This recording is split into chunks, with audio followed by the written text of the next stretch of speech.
Hello, beautiful souls. This week asks for two things at once: an open heart and steady courage. I'm Patricia, your cosmic guide and spiritual awakening coach. After this, if you'd like a little more detail on some of what I'm going over, I've linked two videos below: a Venus-Saturn reality check and Pluto turning direct in Aquarius. For now, let's walk through October 13th through the 19th of 2025. On Monday, we have Pluto stationing direct at 1 degree of Aquarius. Astrologically, Pluto direct is a gear shift from an internal pressure to external movement. In Aquarius, the lens is systems, technology, networks, the future we're actually building. So expect a nudge to stop feeding those dead structures, things that aren't working anymore, and to redistribute to what is scalable, to what is pulling you and what is working. You might feel a shift in the air that really is about the air clearing, about getting more clarity. You're going to be able to better determine what still has life in it, what can still carry us forward, and what is on its way out, what doesn't have that vitality in it anymore. So the tarot card that is associated with this area of Aquarius is the Five of Swords. There's a figure holding swords while others are walking away. This is about the idea of no longer just winning hollow fights and really more about determining where to invest energy, where it's going to have the biggest effect, where the biggest change is possible. So for my business owners here, this might be around letting go of an offer or funneling your time and your effort into things that do convert, that people are wanting. On a personal level, this is clear out apps that are taking up too much of your time, or make a future plan, right? A trip or a class or certification you might want to get. Put it on the calendar, make it real, make it begin to have a container, a shape. We're also going to have the last quarter moon in Cancer. Astrologically, this is around a decision point. Cancer is emphasizing emotional security, home, food, family, and your capacity to soothe without coming to a halt. So if there's a comfort behavior that you have that is keeping you small or keeping you contained, this is a great time to let it go. The Chariot is the tarot card associated with Cancer, and what it's about is directed energy. It's a chariot driver with a black and a white sphinx, and the idea being they're different, the energies are going in different directions. And so you get to choose, as the driver of the chariot, where your energy goes. So don't muscle through this week. Direct it, right? Take this energy and direct it. And then we have Venus entering Libra, and she will be opposing Neptune at 0 degrees. This is going to feel like a little bit lighter energy. Venus is coming out of Virgo, where she does not like to be. She gets very over analytical and nitpicky there. In Libra, this is her home where she feels really comfortable. And so Venus in Libra is going to raise ideas of diplomacy, beauty, collaboration, harmony, relationships, fair exchange. In its opposition to Neptune, Neptune is at the first degree of Aries. This is a projection moment. Neptune represents the illusions, and in its rulership of illusion, it's things like film or television, media. So this could be something like the cinematic ideals against what's actually happening, like what's happening in media versus what's actually happening right now. This is actually a really great time for art, for music, for design, and softening into that connection, into the dreamy aspects that can bring in the artistic, creative choices and decisions, but still keeping one foot on the ground, not getting too, still staying grounded. So in this interaction, we have the Two of Swords for Libra. This is giving this kind of clear, neutral assessment. Swords are always about the mental faculty. And the Two of Wands on the other side, where Neptune is for Aries. This is about vision and the visioning into the next step, the next iteration. So it's really, this combination is about seeing first, seeing clearly, and then acting. So this is, again, great time to enjoy beauty and connection, to evaluate people and relationships and deals you might be in or entering, and looking at what's really happening with behavior and results, not what could potentially be happening. So it's time to get that clarity and vision in any relationships, business or otherwise, that you are in or entering into. Tuesday, October 14th, we're going to have this Grand Air Trine, which I've mentioned: Venus, Uranus, Pluto. Venus in Libra, Uranus in Gemini, Pluto in Aquarius, which is really like opening this conversational, mental interactions. The air trines are about ideas moving fast through networks. Venus is bringing in the relationship aspect. Does this relationship, this alignment, or this even aesthetic choice actually help? Uranus is bringing in this novelty and technology. Pluto, it's the intensity, it's depth. It's bringing in depth and long-term power. This interaction is ideal for testing things out in a smaller way, like little beta tests, small offers, talking to some unexpected person who reaches out, letting what's around you show, come naturally, what wants to connect, what is for you. On Wednesday, we have the Leo moon spotlighting this creative confidence, recognition. Might be a great day for play and also stepping into leadership. Early in the day, there can be this ego drivenness or defensiveness, but later in the day, we're getting more into the warmth and easy rapport where you can choose generosity over ego. The tarot card associated with Leo is the Strength card. This is about inner strength. This is about controlling, not through force, but that calm hand with the lion. In the card, there's a woman who's gently controlling this lion. This is about responding, not reacting, leading with a steadiness. In business, this could look like waiting a moment to reply to maybe a triggering email, or turning a critique into something more proactive, like a checklist or things to do to improve.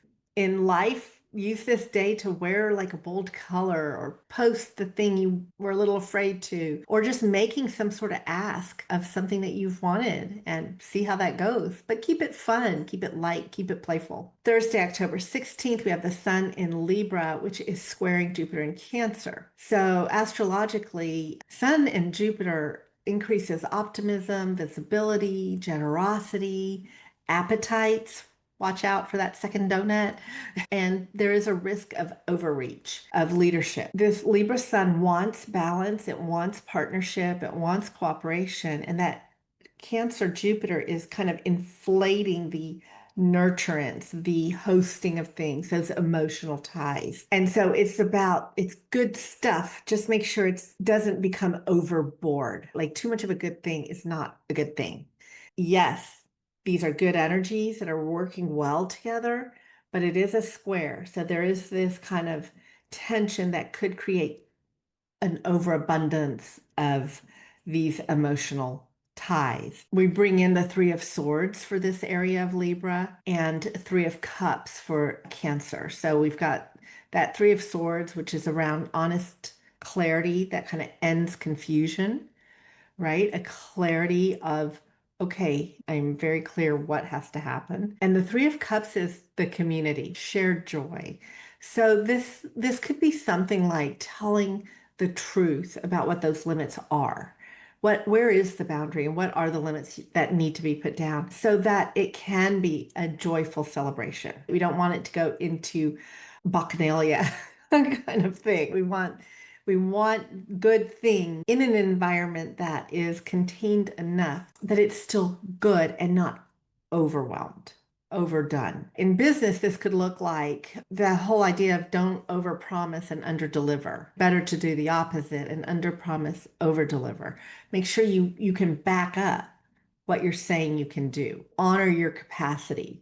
Honor time frames that you've promised to, or your own as well, other people's and your own. In life, really pick out those genuine connections. Don't just connect for the sake of connecting or go to social events just to be going to social events. Make sure it's something that is mutually beneficial, that you're also getting something out of, not just being maybe doing it to be nice or some other kind of performative way. Then on Friday, October 17th, this is an integration day. There's not a whole lot astrologically that's shifting. So this is a great day to absorb some of these other energies I've mentioned. Maybe adjust expectations, take a look at, okay, where am I now? Where's my energy? Where are things that maybe need a little more attention? Where are some things that I've promised that I still need to work on before the weekend hits? So that you can calm your nervous system, know that it's going to get done, everything, all the boxes are going to get ticked, and you can go into the weekend with much more calm type energy. On Saturday, the 18th, this is a moon moving into Virgo, and then later in the evening into Libra. So with Virgo moons, we get a little more analytical, a little great time for editing, maybe taking a look at your health routines, doing some service for others, and just making sure your systems, your processes, that your rhythms are in place. It's about making things cleaner so that they're more workable, not aiming for perfection, because that's something Virgo could try to do. Just small improvements, small compounded improvements. The association for Virgo with the tarot is the Hermit. So this is a card that's not necessarily about isolation. It's more about elevating your vantage point and seeing what's actually next. What's actually next, or what do I have to focus on now or the very near future, and eliminating or at least putting aside things that aren't ready for your attention just yet. So in business, this could look like consolidating your tools, pruning automations or systems, documentation, things like that. Things you keep reinventing, maybe. Let's just nail it and simplify, archive what you don't need. In life, this could be maybe a closet refresh, cabinet, clean out your kitchen cabinets, prep meals, unsubscribe from energy drains, whether that's emails or memberships or things like that. Saturday night, the moon is going to enter Libra. And so we get a little bit more looking forward to connecting, maybe taking a look at agreements we've made and interactions and keeping them in balance. This is a really good window for cleaning up energetic debt that needs to be paid or financial debt, kind of reconciling the tab, if you will, setting some clear terms for what's next, or just planning a really nice little get together with a friend or two. And then in Libra, we have the tarot card Justice that is connected to this area. This is about truth. This is the scales are level, the sword is upright, the sword of truth. This is just keeping things on an even keel. And then moving into Sunday, we have Mercury conjoining Mars and Scorpio. So this Mercury and Mars together sharpen the mind. This is the sharp tongue. This is where things might get said that are a little pokey. In Scorpio, it can be very penetrating. It can be very investigative, poking and looking underneath and prying even. It could be issues of privacy coming up, and Scorpio is also very strategic. So with Mercury, we bring in the communications, the understanding, the ideas that are now going to have this layer of being penetrating, investigative, and strategic. So it's a great time for research, for doing audits of some sort or forensics. It is great for reviewing your contracts and the languaging in them, crisis communications, any situation where you need to cut through the fluff, right? It can also get debates going a little hotter. So there's quicker tempers and quicker words and more penetrating words. So the high road here to take is to focus on precision, which you can draw on from that Scorpio, but without scorching the earth behind you. So go for precision rather than attack. You can expect the energy to be where you have a little more ability to focus, more concentrated focus. There's this idea of being able to ask like sharper questions, getting wording exact, setting firm boundaries. If you've been tolerating kind of vagueness in communication, this is the day to clarify that.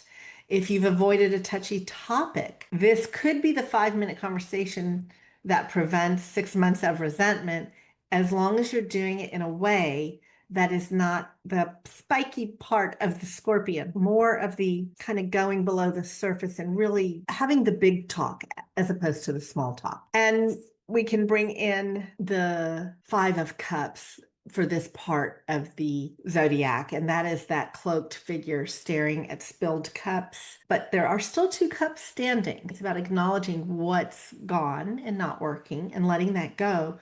But don't miss out on what you still have, what is still viable, and taking that and figuring out, okay, what do I have that's still working and how am I going to cross the bridge to the next right step, carrying with me those 2 cups of whatever it is that is working. It's about figuring out what you need with you moving forward and setting a boundary around that that is not open to debate. If you want a little more context on the Venus Saturn that we're just coming out of and Pluto going direct in Aquarius, those 2 videos will be listed here. And if this helped, please like, subscribe, share it with someone who's ready to take a look at the next iteration of their life through the lens of astrology and tarot.